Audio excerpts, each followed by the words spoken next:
Hello everyone, welcome back in this session and today we will discuss past indefinite. Present हमने पढ़ लिया है जैसे present indefinite, present continuous, present perfect and present perfect continuous, यानी हमने present को completely कर लिया है। उसके बाद आज पास्ट शुरू होता है। अब पास्ट का इंडेफिनिट, पास्ट का कंटिन्यूअस, परफेक्ट और परफेक्ट कंटिन्यूअस को आज हम वन बाय वन देखेंगे। आज पास्ट इंडेफिनिट को देखते हैं। तो क्लू क्या है इसका, कैसे हम आइडेंटिफाई करेंगे, कैसे रिकॉग्नाइज करेंगे कि ये सेंटेंस पास्ट में है। तो सबसे पहली जो पहचान है वो क्या है, वर्ब की सेकंड फॉर्म रहेगी और अगर नेगेटिव में है तो डिड नॉट रहेगा। डिड नोट रहेगा यानी डिड नोट रहेगा जब नेगेटिव में होगा। तो अगर डिड नोट है या पास्ट या वर्ब की सेकंड फॉर्म है तो आपको समझ लेना है कि ये क्या है, पास्ट इंडेफिनिट टेंस है।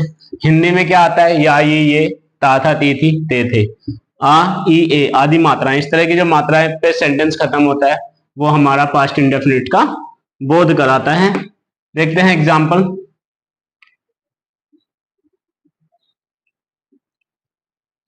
जैसे मैंने जंगल में एक एक शेर देखा, एक शेर देखा।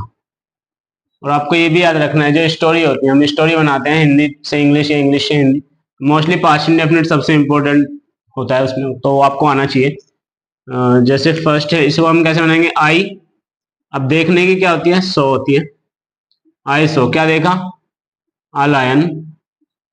आई सो आ लायन, कहां पर, in the jungle, in the forest या इन द जंगल। आप जंगल भी लिख सकते हैं क्योंकि जंगल वर्ड को जंगल भी माना गया है। इंग्लिश हिंदी में दोनों का इसका भी सेम है। ठीक है, मॉडर्न इंग्लिश में जंगल का यूज किया जा रहा है, फॉरेस्ट का कम यूज किया जा रहा है, तो आप ऐसे भी इसको बना सकते हैं। ठीक है, दूसरा तो सॉरी मैंने आपको स्ट्रक्चर नहीं बताया, मैं स्ट्रक्चर लिख देता हूँ। अफर्मेटिव का स्ट्रक्चर लिख देता हूँ मैं। अफर्मेटिव, जैसे कि सबसे पहले क्या आएगा, सब्जेक्ट आएगा।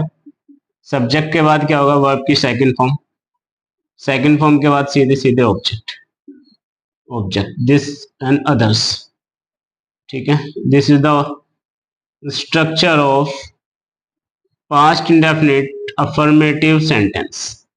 ठीक है, तो ये इसका स्ट्रक्चर है। देखते हैं वन मोर एग्जांपल।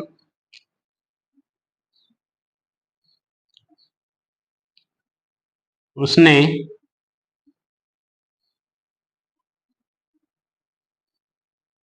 मुझे उसने मुझे यहाँ बुलाया। उसने मुझे यहाँ बुलाया। तो ही बुलाने की क्या होती है, कॉल होती है। Second form called, he called me here, he called me here. ठीक है, इस तरह से हम इसको बना सकते हैं। देखते हैं one more example. Now some important rule और इम्पोर्टेंट पॉइंट है जो आपको याद रखने हैं, जो हमेशा पास्ट इंडेफिनिट में यूज होते हैं। जैसे yesterday, ago, last night, last week, last Monday. यानी इस तरह से अगर लास्ट के साथ में या फिर यस्टरडे और अगो आए तो आप समझ जाइए कि अगर सिर्फ और सिर्फ पास्ट इंडेफिनिट का टेंस है और किसी में इसका यूज नहीं होना है। जैसे मुझे एक सप्ताह पहले यह पत्र मिला, तो इनमें से कैसे बनाएंगे, I I receive I received this letter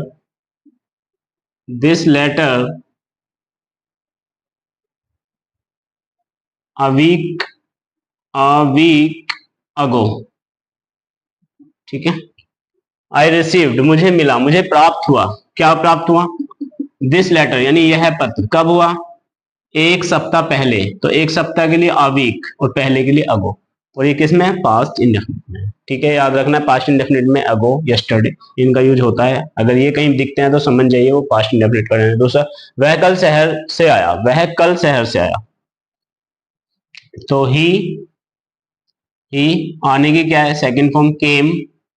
ही केम आया, कहां से आया, शहर से। ही केम फ्रॉम सिटी, कब आया, कल। यानी कल कौन सा है, बीता हुआ। इसके लिए क्या यूज होगा, यस्टरडे। ओके, इस तरह से हम पास्ट इंडेफिनिट को अफर्मेटिव बनाते हैं। अब इसके निगेटिव का रूल देखते हैं। पास्ट इंडेफिनिट का निगेटिव देखते हैं। स्ट्रक्चर क्या है? सब्जेक्ट डिड नॉट, वर्ब की फर्स्ट फॉर्म ऑब्जेक्ट और अदर्स। इस बार क्या है? डिड नॉट है और डिड नॉट के साथ हमेशा क्या आएगी? वर्ब की फर्स्ट फॉर्म आएगी। और इससे पहले अफर्मेटिव में क्या था? अफर्मेटिव में सेकंड फॉर्म का यूज होता था। तो ये आपको ध्यान रखना है, ठीक है। अब क्या करना है, देखते हैं कैसे होता है। आई नहीं सोया, मैं कल रात ठीक से नहीं सोया। आई, तो आई के साथ क्या जाएगा? Did not, did not, did not आएगा। मतलब सब्जेक्ट कुछ भी हो, डिड नॉट ही आना है, सिंगुलर प्लूरल सबके साथ। और वर्ब की फर्स्ट फॉर्म किसकी? सोने की। आई डिड नॉट स्लीप, ठीक से, मतलब I did not sleep well, अच्छी तरह से। कब? कल रात। तो I did not sleep well last night, last night, ठीक है। उसने अभी तक खाना नहीं खाया, तो क्या हो जाएगा? He did not, he did not eat the food अभी तक, मतलब इसके लिए हम yet का यूज कर सकते हैं। he did not eat the food yet, उसने अभी तक खाना नहीं खाया है। देखते हैं कुछ और एग्जांपल।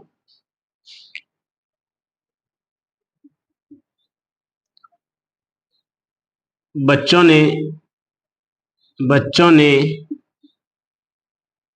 अपना पाठ याद नहीं किया, नहीं किया, ठीक है। कैसे होगा? द चिल्ड्रन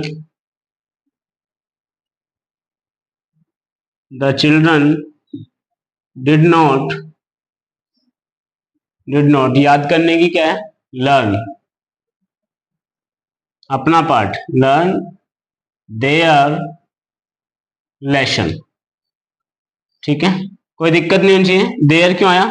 देयर में किसी को कंफ्यूजन है तो देयर क्यों आया? क्योंकि चिल्ड्रन है, यानी कि जब भी प्लूरल में हो, देयर हो, सॉरी चिल्ड्रन हो, बॉयज हो, गर्ल्स हो, और उनके साथ अपने की अंग्रेजी लगानी पड़े तो हमेशा देयर का यूज करते हैं, ये ध्यान रखिएगा, ठीक है। अब देखते हैं इंट्रोगेटिव इंट्रोगेटिव सेंटेंस। जैसे कि आप जानते हैं फर्स्ट टाइप सेकंड टाइप दो तरह के होते हैं। हर टेंस में हम यही पढ़ते हैं। उसके बाद क्या देखते हैं हम? डिड का यूज सबसे पहले होता है, उसके बाद सब्जेक्ट, नॉट, वर्ब की first form, object, question mark लगेगा।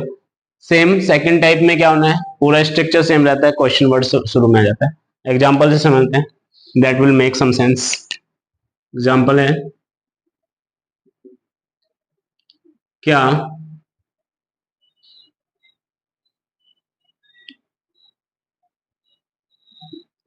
क्या तुमने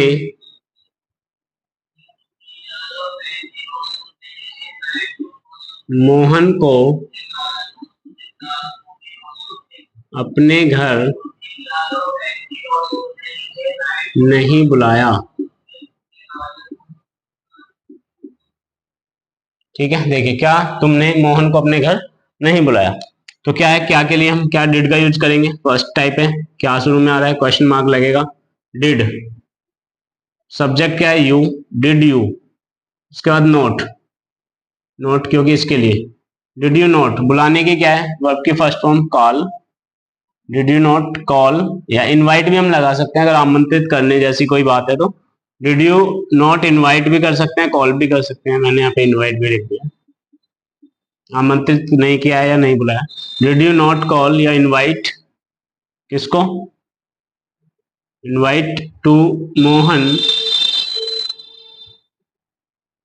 अपने घर। Did you not invite to Mohan your at your house, ठीक है। तो इस तरह से हो जाएगा ये। सेकंड, क्या सीता ने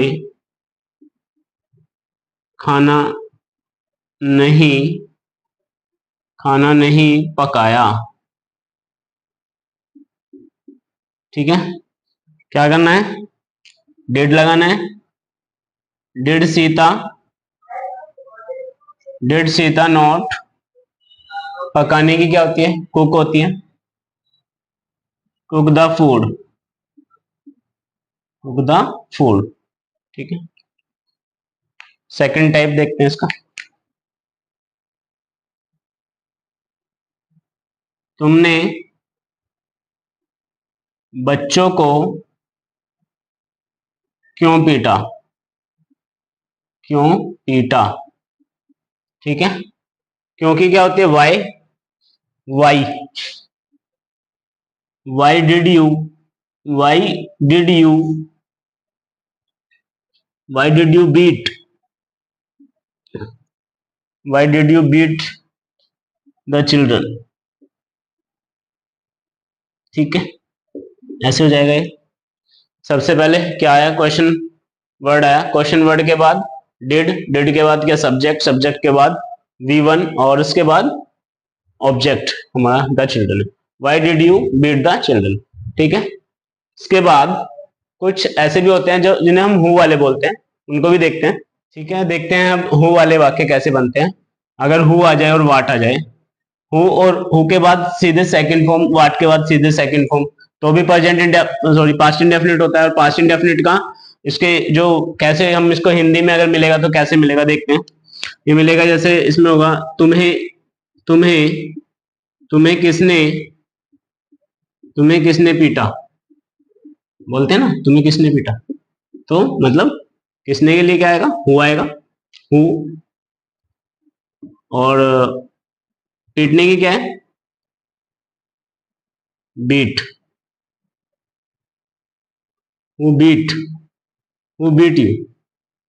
सेकंड फॉर्म है ये, सेकंड फॉर्म है, क्योंकि फर्स्ट फॉर्म भी बीट ही होती है, तो बीट बीट बीटन होती है, तो हु बीट यू, तुम्हें किसने पीटा।